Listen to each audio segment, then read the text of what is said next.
My name is Evelyn Forget. I'm an economist and I work in the School of Medicine at the University of Manitoba in Canada.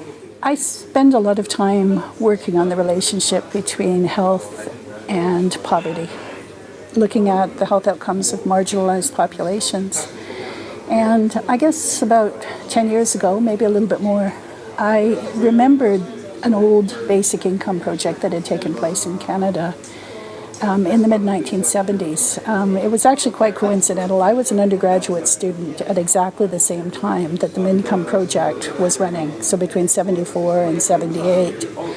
I was in Toronto in an economics class, and I kept hearing about this wonderful experiment that was being conducted way out west that was going to revolutionize the way Canada delivered social programs.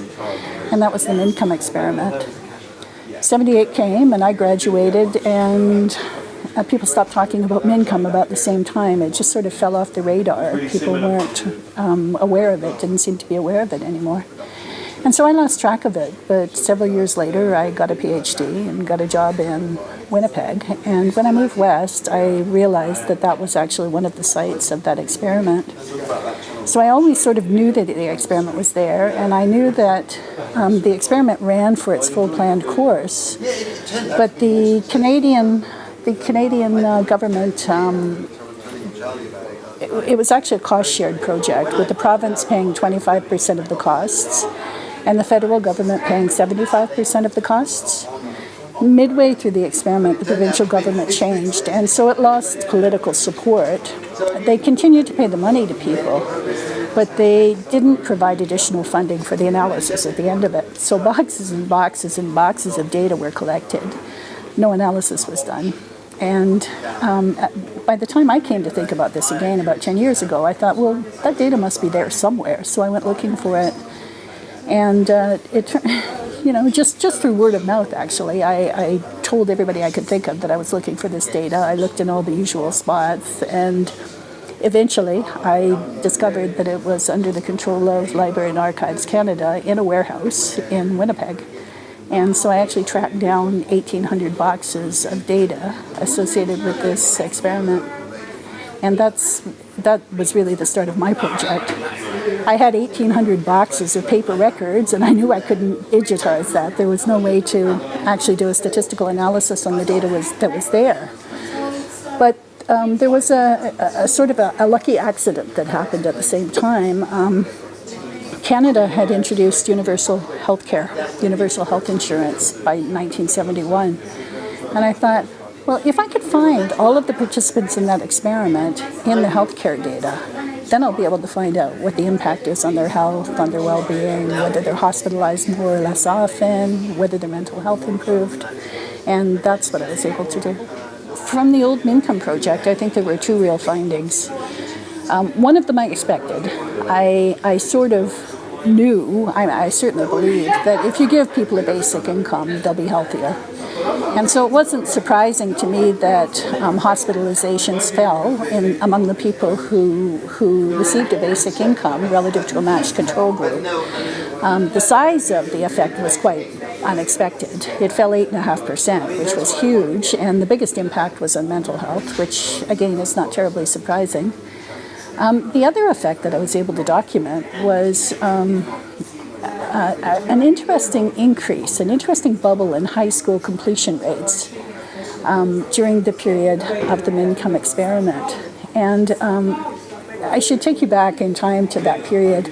Dauphin was a small town, an agriculturally dependent town of about 10,000 people. And it wasn't all that common for boys in particular to finish high school during the period, because they were legally able to leave school at age 16 and there were jobs available. And so if boys lived in low-income families, they were usually under a fair amount of family pressure to become self-supporting as quickly as they could. When the Income Project came along and gave their parents a little bit of extra money, some of those parents encouraged their sons to stay in school a little bit longer. And I could actually see it in the data. I could see this little bubble in high school completion rates of boys who finished high school during that period.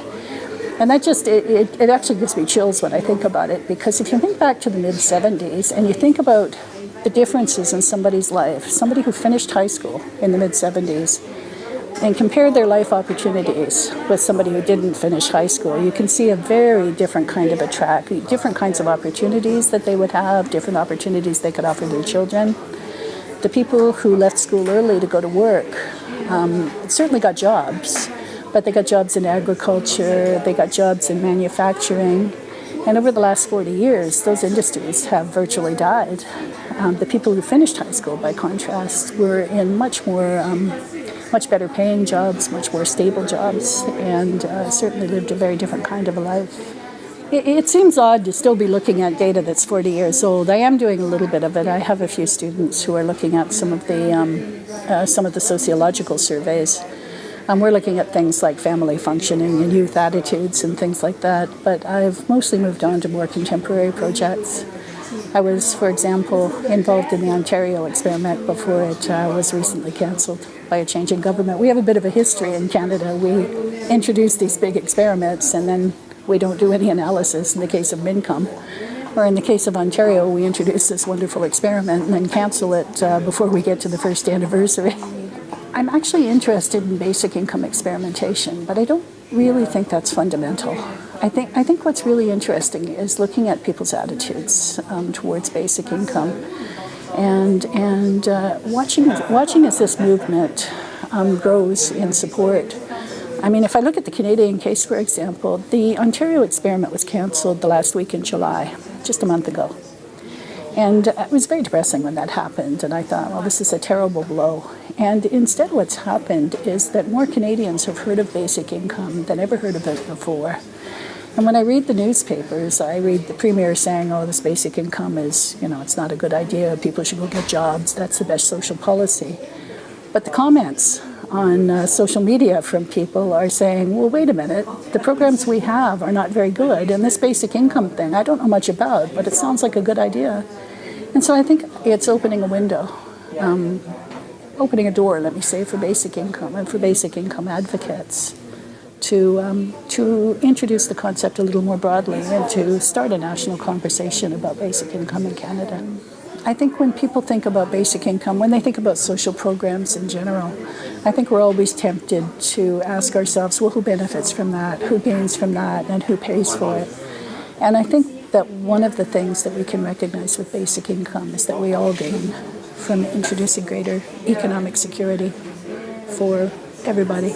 We all have children, we all have people who've struggled to move into the labor market.